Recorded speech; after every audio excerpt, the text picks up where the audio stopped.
Three, two, one.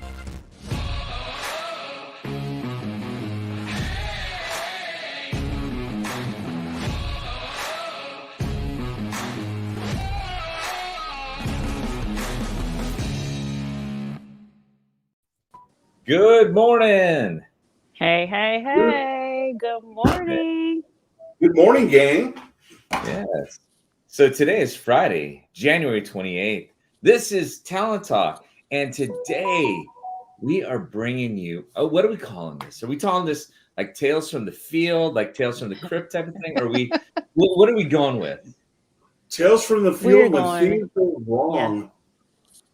When things go wrong. When things go Crazy wrong, those stories. crazy stories. Good. Or Because incidents. you know what? Yeah, there is a lot that happens inside of real estate. And as let's say 70, 80% of the time, things go very well. Good morning, Donna. Very well according to plan. But then every once in a while, there's just something that throws you for a little bit of a loop. Mm-hmm. These are those tales. These are those tales. You know, Go ahead, Steve. Just talking about some of the stories, you know, when we were putting this podcast together, I was thinking, like, what are some of the most memorable, like crazy, out of the world, just weird experiences in stories? Because as real estate brokers, I know we all get these like weird situations. And one of my most, you know, we're thinking about listings, and I go back to one listing that always comes to mind that I had years ago when I first got into real estate. I started selling real estate in California, and in California in the early '90s, they had a bit of a gang problem, and they had these little neighborhoods and these issues. And I ended up taking a listing in this neighborhood, in this one little neighborhood. And I go out there, I take the listing, and you know, I'm getting ready to market it, and I put my sign up. You know, we're going out there. I meet with the owner. The house is vacant. I meet with the owner out there. We're working on getting the home listed for sale. Put the sign up. I'm getting ready to market this thing and do an open house. I've got about 3-4 days to prep for it. So when I go out there to do my open house on that Saturday, I believe it was, I come out there, I find out that there was a drive-by shooting, and I had some guy died right in front of the house. And that was exactly what I saw. Is they had the outline, they had the tape there, but bigger yet, it was on the corner of the neighborhood, and there was this huge memorial with the pictures and the candles all lit, you know, everywhere. And the big, you know, rest in peace, Payaso, out there, and everyone. So it was just kind of a memorable listing. It made it a little hard to sell. But then I was thinking about some marketing. Where's the silver lining? Yeah, there's no silver lining, something like that. But no, that's wow. It's a little. I was gonna say it is, and I was laughing, but I was only laughing because of the graphic. I'm like, oh my, really? Yeah. But you said there's no silver lining, and the graphic led me to say no, but there is a chocolate lining, unfortunately. A chalk lining? A chalk lining? Did you say chocolate or chalk? No, chalk lining.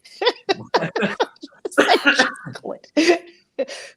Okay. I'm not sure what I would do if I found chocolate on the scene. Would I eat it? Would I throw it away? Would I leave it alone? Yeah. And you know, here's the thing is duty disclosed. So Steve, here in the state of Washington, if you know that a murder happened at or in a house, do you have to disclose that? That's a great question. Is it the material defect? Well, we know the answer. Right. Is it a material defect? Is it it could become a stigmatized property depending upon the murder. But we should. I'm not even sure if, depending on the murder, No, right. Yeah, there's no duty to disclose if a crime happened inside of a property. So, yeah. unless Even if you witnessed it. unless there was drug manufacturing, Right. environmental. Yeah. That's environmental. Yeah. But murder? No. I know. Crazy. So this is not a free license to go out and murder anybody on your property prior to listing. No, Not no, at no, all. no, not at all. Not at all. But Steve will list it for you. Well, here's because I was out there talking with all the owners, there were several people who wanted to sell, so we were able to get a listing down the street. Someone else listed as well, but not with us. But still, people wanted to move. Interesting. Yeah. Now I was thinking about the marketing, and I'm sure you did not use this properties to die for. No. Hopefully not. No. If I thought of it, though. Or right, killer price, right? No. Yeah, nope. No. All righty. So, you know what? What we're going over today. So this is our town talk, and we try to bring in some value, or sometimes a little bit of humor, or where that may be a little macabre or not. Something that is just engaging about real estate and our lives. And this is one of the things. Not everything goes according to plan, and these are some of those tales. And this is when things go wrong. Davian, did you have one that you can think of that just didn't go quite the way it was intended to go? There's so many different stories, and the one that I think about is, when you go to that listing appointment and you're not really sure what you're going to get. So I had and this is, people say, okay, well, I'm going to clean up before you get there. And, we're like, oh no, don't worry about it. Don't worry about it. We just want to see the structure or whatnot. So I went to this house some years back, and the owner knocked on the door. It looked like, it was a little overgrown. Like it looked like it, I was like, okay, what are we about to walk into here? Because it's not looking like they did anything, but it was fine. So walked into the door, and he literally apologized for not vacuuming. And I normally, as a courtesy, ask, should I take my shoes off? But I was like, I am not taking my shoes off. I was like, oh, Lord Jesus, I ain't taking my shoes off. So literally the floor was covered. He had dogs, and the floor was literally covered in hair. I could not see the floor. Like, he said he hadn't vacuumed, but it had been years since he had vacuumed. And I'm thinking, oh my gosh, like I was walking through the house, and the smell, I was wishing I had some little salve or something that I could put, didn't have any salve. So I was like, you know what? Thank God now we get to wear masks, because sometimes that helps a little bit with some odors. But oh my gosh, the toilet, like, I've never seen a furry toilet before. But I was like, for fur to stick on the toilet, there had to be something to stick to. And I was like, it was pretty bad. When I walked out the house, literally, it looked like I was wearing house shoes. And I didn't even want to get in the car with my shoes. I mean, it was, yeah, you talk about a really hairy story. And I did not end up listing that house, but I wasn't too heartbroken because, anyway. So that was. I didn't throw the shoes away, but I did kick them off and kind of shake them out. And I wanted to throw my shoes away, but they were nice shoes. So okay. Anyway, tell me when you kicked the shoes off, they stuck to the wall. Right? Like something. Just some of those things that Yeah. You walked out of a listing appointment like Spider-Man. Like, now you can climb the wall and stuff. Yeah. Wow. You brought up. So you brought up like a common problem that we have every now and then, even as listing brokers.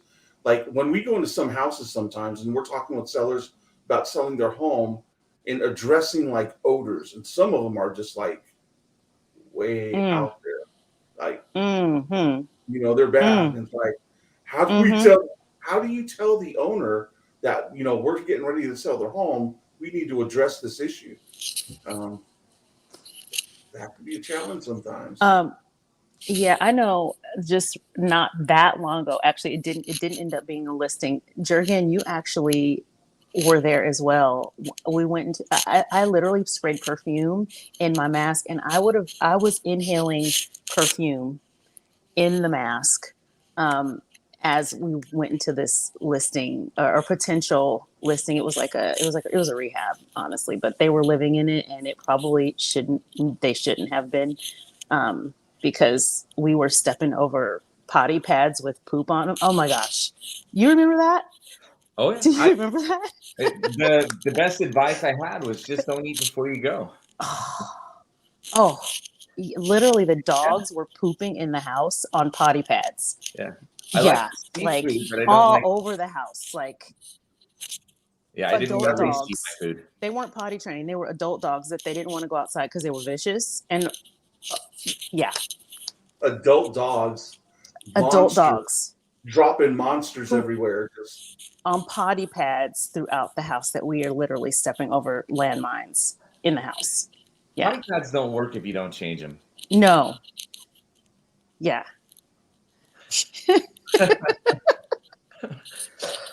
The odor was just. Yeah, Jurgen on a roll. That sounds like breakfast. Anyway. Jurgen, what about you? As we're talking about different stories, so we started off with, a different kind of drive-by for Steve, and then you're talking about pets. It kind of reminds me of one when earlier on in the career was you would go pretty much, especially when you start, you'll go almost anywhere to look at homes and try to find the right home for your clients. And I had a client who was looking at pretty low value in homes and had a huge area from Lewis County to Grays Harbor to Pierce County, Thurston, Mason, all around this huge area. So I was driving all over the place with the guy, trying to help find a home that was it wasn't really about the connection. It was really, he had a hard story and wanted to help him out. So I was previewing a ton of homes before even that he was interested in, but he couldn't get around too much. So I was going through, I found one over in Ocean Shores of all places. It looked all right from the photos. The price would be right in his area. So I went over to preview. I'd pull up to the house and there's not a key box or a lock box or anything. I preset it. I call up to find out, how do I even enter the property? They go, oh, you know what? You have to come to the real estate office. We keep the keys over here. Sorry, we didn't tell you. I was like, oh, okay, fine. Excuse me. Drive around Ocean Shores, find the office, get the keys, drive back to the place. And now I'm looking for where I can go in. And there's no entry from the front near the road. So I pull around to the back and then I see, oh, okay, it opens from the garage on the back side. So put the key in. Outside the house looks all right. It doesn't look too bad.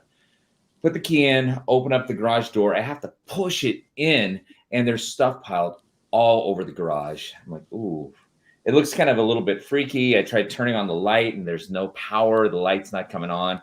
So I have to kind of tiptoe my way through all of this just junk and mess. It's in the dark, so it just feels a little odd. There's a stairway that goes up to the main floor. So I have to go up this old creaky stairway. Every step makes another creak. And I come up to the top. I open the door and, oh, look, there's light because in this case, there's actually extra light from the sunshine that's coming in. But all it's doing is showing all the garbage. There's like broken furniture. It looks like somebody had been in a fight. There was stuff all over the place. I'm like, oh man, this probably is not going to be good. But I still pull out my phone. I take some pictures of the front. I'm like, I don't see how this thing is going to work. Walk towards the back and take a couple pictures. Everything throughout the home is just consistently tore up. I'm in the kitchen, which is near the front.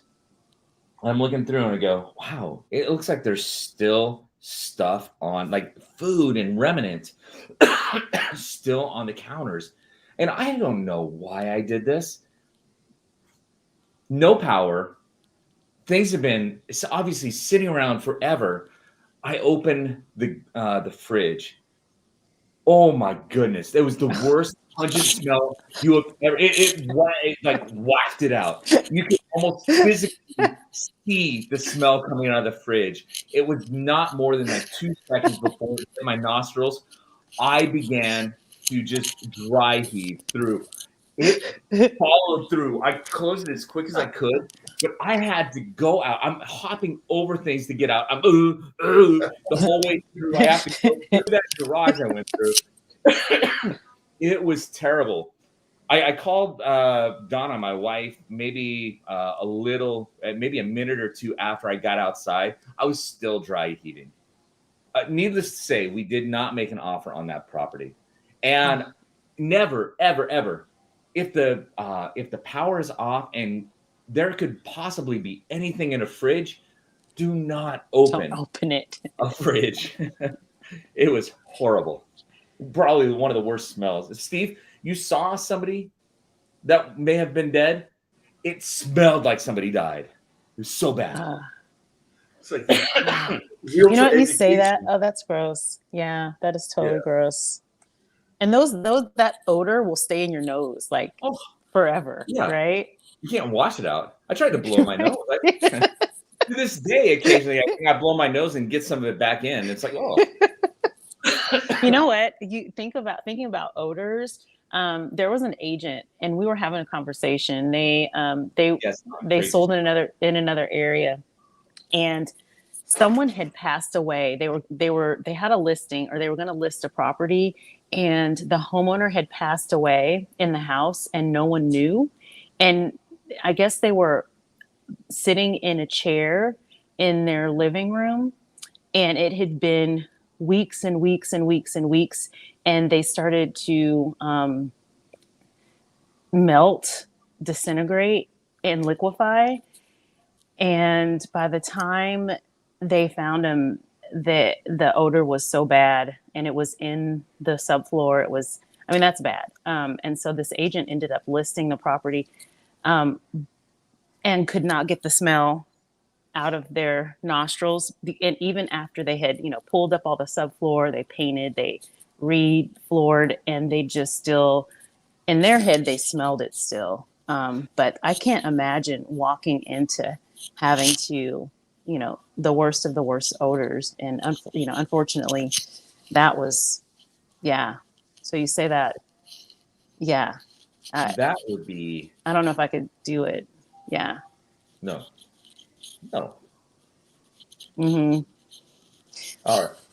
So there has to be a sunnier, funnier story too, because what we're talking about are real estate stories when things go wrong right now. And if you are enjoying the content or having fun with us, like our Facebook page, follow us, or if it's on YouTube, like, subscribe. And Steve, you got something to lighten the mood just a little bit? Lighten the mood with a real estate story. Let me try to think here. I don't know if it's lighten the mood, but I always try to go back to some of the memorable listings. Okay, here's a funny story. It's kind of, we were talking earlier, and Christy kind of brought this up. But one of the things I've learned is always just to announce yourself. Like when you're coming in as real estate brokers, announce yourself. When you open that door, just make sure you don't come in or walk in on anyone, and just letting them know that you're in the house. So I walk into this house. I'm getting ready to show the home, and I notice it's a vacant home, so no worries. So I kind of open the door, and all of a sudden, all I hear when I open the door is a whole lot of rumbling and then just a lot of screaming. Then all of a sudden I hear people just running, and they're just kind of piling out the back door. And it was just basically walking in on a bunch of squatters. And then one of them was still staying behind. And then they just kind of as I walk in, they're asking me what I'm doing there. And I'm like, well, I'm the real estate broker, and I was showing the home. It's supposed to be vacant. And he's like, well, the response was kind of funny. He's like, well, okay, look. And he just kind of walks casually strolls out the back door like, okay, well, let me leave right now. So it was kind of funny in the moment. Maybe not so just funny for most people, but you've got squatters running out the back door, but then one of them are questioning why I'm there, like I shouldn't be there. And then after I told him who I was, he just casually says, okay, and just takes his time and head out the back door. Wow. Yeah. That's just it's crazy. And squatters have rights too, right? Which is interesting, trying to get a squatter out. I had a client, we had made an offer on a house. Now, this was in Tacoma. Okay, so we made an offer on a house. We were under contract and pending. And I get a call from the buyer, hysterical, or like, there was a car in the driveway. He was going just to go check on the house, just driving by, saw a car in the driveway. He gets out and notices that the key, so there was a contractor's box. It had been smashed and the key had been taken out of it. And he said, there is somebody, he called me and said, there's somebody in my house. Okay, it's not his house yet, but there's somebody in my house and I got a gun. I'm going in. And I'm like, no, you are not going. Like, hang up, call the police. I mean, like, so literally someone did break into the house. They were in there squatting, living inside, had made themselves a home. They were using the fireplace. It was cold. It was, using the fireplace and such. But he was like, I got my gun and I'm going in. And I'm like, no, you're not. Whoa. So they ended up still buying the house and it ended up working out really fine. And the police did come.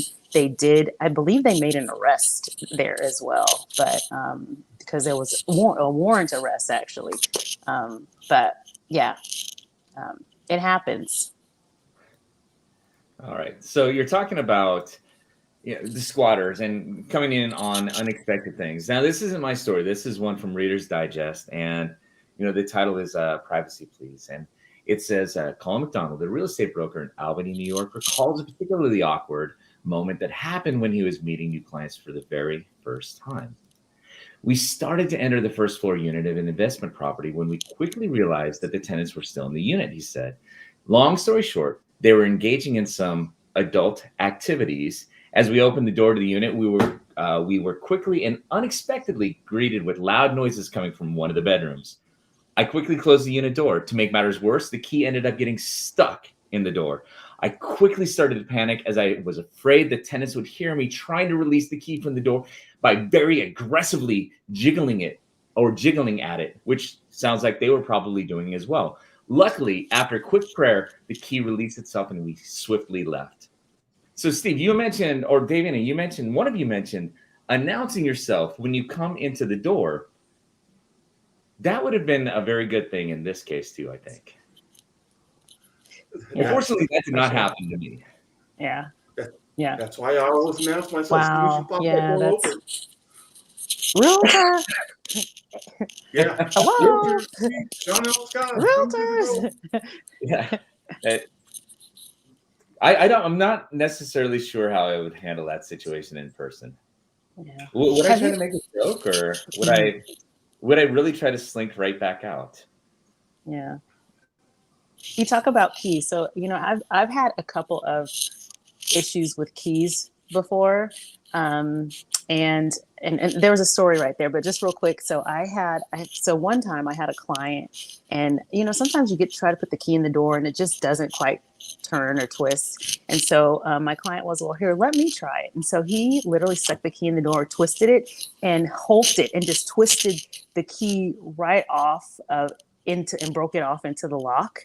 And so I was like, oh my God. And he was like, I'm sorry, I didn't. I was like, well, he turned the key and just snapped it. And so, those are the embarrassing phone calls you have to make to the agent saying, we're showing the house and I don't think anybody else is going to be able to get in after us because the key is broken in the lock.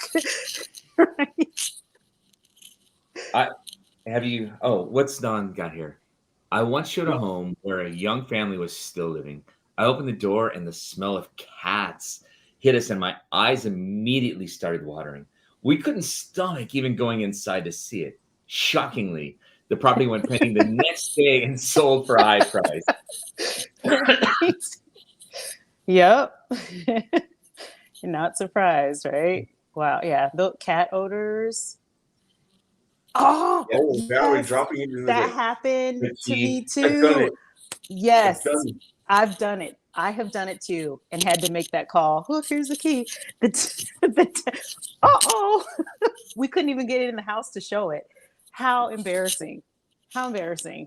Hasn't it happened in multiple situations? Like either losing the key, or like you showed the property and accidentally put the key in your pocket and drove off with the key, or you get the call from the next agent on your own listing saying there's no key here, and you got to go back and track who was in the property and who may have taken the key.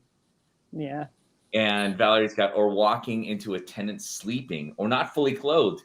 Happened to a coworker of mine. Yikes. Mhm. Now, I don't know how you walk into a tenant sleeping. You should notice that they're there in front of you, I hope. Okay. They were sleepwalking. No, I'm playing. You just stumble right over them. What the heck?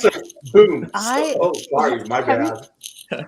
Right. Have you ever had someone come to the door in a towel? So like went to go show a house and the seller was at home and came to the door in the towel. Like just got out the shower. Like, oh hi. Like we're here to show the house. Why are you here? And why are you in a towel? That's funny. And you know what? They are showing that the all the faucets and everything work. So how else? Right? This is Shower proof that it works. The shower works, right? Well, yeah, totally awkward. Hey, if you guys got any funny stories out there, share them on the feed. We'd love to hear them. Yeah. So We have, you know, in between. So we were prepping. Last week we talked about the winter trip. Remember? Mhm. And we wanted to give an opportunity for you all listening and watching to sign up to win a trip. And this is basically, you can do it right here online. There is a link that's going out. And this is a promotion that we do here at John L. Scott where you can win a trip. And it's a vacation credit. I want to say it's $4,000 to, what are you doing, Jurgen? To anywhere, popping up anywhere in the world. It's through a travel partner, AAA Travel. And 3 times a year, there is a winner that is announced. Someone actually wins a vacation to their place of choice every year, 3 times a year. So if you're interested, there's no purchase necessary, but we would love to help you with a purchase. But there's no purchase necessary, and you can click on the link and sign up and take your chances on winning the trip. yep. So wanted to share that out. Nice. What's our how much time do we have? Where are we? We're at 9 or 8:51. All right. I'm in Mountain Standard Time. It's about that time for us to close it off. And this is fun though, having just some conversation about just things that happen in the field, right? That we just aren't prepared or aware for. Crazy stories, things that just happen. We could Yeah. probably sit all day long and tell some of these stories. And there's some Donna that we- saw me jumping on the side of the winter trip, and she saw me, and it's very likely she probably heard me as well. Stop jumping around. And First let's class see, of Isabella. We purchased the house with appliances, curtains, fixtures included. We received our keys, and they had swapped out. Oh, they'd swapped out the appliances, curtains, and they took the chandeliers. Is that legal? I don't think so. You know what we always say, it all depends, right? On the surface, it definitely doesn't sound legal. Be interested, Isabella. Did it get resolved? Heather says no. Affirmatively no. She's like, no. Just a solid no. Isabel, did that get resolved at all, or How did that resolve? Yeah. No, don't know yet, but we'll see if we get a conclusion to that story. Don, Depends on depends the on the contract. contract. It can. Good answer, Don. It It was a was a story. story. They had to Okay. compensate, and that's what normally does happen. Yeah. There are always mitigating circumstances depending on what was also in the home. Like, were there other fridges or other appliances? The likely answer is probably not. And if it wasn't very specific, but for the most part, what you see should be exactly what you get when you're done, if it was negotiated in the contract. Heather said, I just had a client that this happened to as well. They had to compensate. Absolutely. Yeah, it's not uncommon that happens, in that a lot of times, the solution is some sort of a compensation or credit back uh, for that. How would you prevent that? How would you prevent something like that from happening, though? You know what? That's why you always make sure you do your walkthrough. That's right. That's Do a part of final walkthrough. It's already pre-written in the contract to do that. Make sure that what you see is what you get, or what your expectation to be there is there. So Yeah. The final Valerie said, walkthrough, Valerie. Oh man, pictures. Yes, Heather. Take pictures during your inspection, and also during your walkthrough, and when you see the property. So my agent was great at working the problem. So nice. excellent. Yeah. I'm like, Oh, I'm here. I don't know what Yeah. happened. I froze up. Did the tension get to you? Oh gosh. Yeah, you couldn't Too much. wait for the answer. It's just, yeah. You had to drop off until the answer came. It's too much. Yeah. Either that, you were looking for a blanket to pull over your head because it's just so scary. No. I get it. All right. So, are there any quick announcements before we go? We've got Steve. You got a class coming up in under 5 minutes now. What is that? We have a forms class where we Forms Friday, and we dive into a real estate contract. This week we're finishing up on the listing, or I'm sorry, the buyer's agency agreement, and we're just talking about what the buyer's agency agreement says, does, and kind of taking a deep dive into that for all of our real estate brokers out there. Okay, And what's that? Oh, also wanted to just kind of make another announcement. If you're a real estate broker and you're out there and you're looking at growing your real estate inventory, and you need some help with some skill set building, we have a great workshop coming up, which is geared to working with sellers, like learning what to say, how to say, and being able to build your business through proactively prospecting. So if you want more information, please contact myself, our other branch manager, Pat DeWeese, or Jurgen or Davina, for that matter, and we can get you plugged into our workshop and our training system in some of the classes that we have coming up here in the next couple of weeks and months. So, and then there's a Canva 101 class coming up. We have a Canva 101 class, which kind of goes into using Canva in just some of the basics. So we have a marketing director, that amazing marketing director, that's going to be hosting that class. Yes, Christy. And if you want to register for that class, go to either our Facebook webpage or either one of our websites, and it'll be on our training and events calendar at our website, and also on our Facebook page. For anybody interested in getting into real estate, you just held a first-time home buyer or a real estate career night on Tuesday, and you had a couple people actually sign up to get engaged with real estate, and you have another one that's going to be coming up, right? Yeah, we do. So I'm not sure.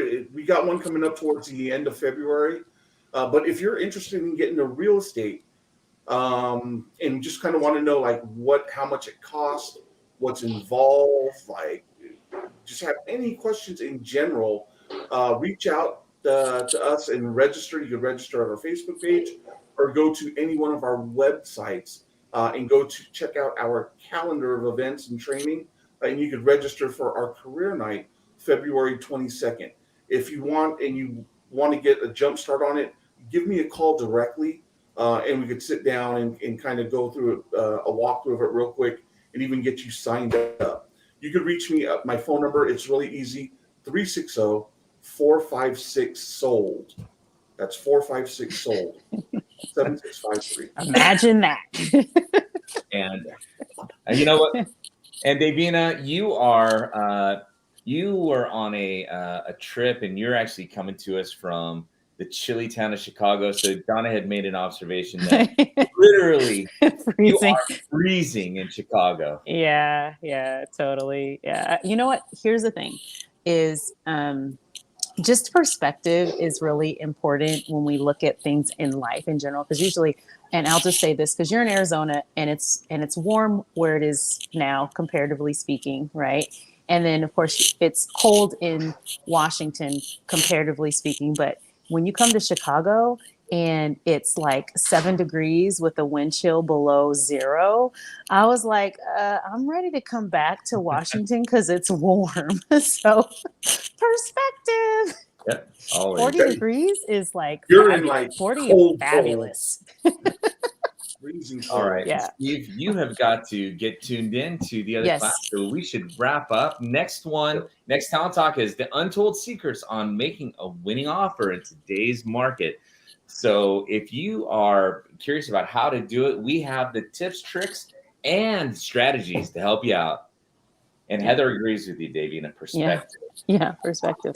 All right. So we will see you guys back. Don't forget to sign up for winning a trip. And we are going to see you back here next Friday. You guys, we're going to go out with a big be bold, get outside your comfort zones, do something amazing and great that's going to move life forward. And are we ready to go, you guys, on 3? Absolutely. All right. 1, 2, 3. Be bold. Thanks, guys. See you guys. Bye. Bye.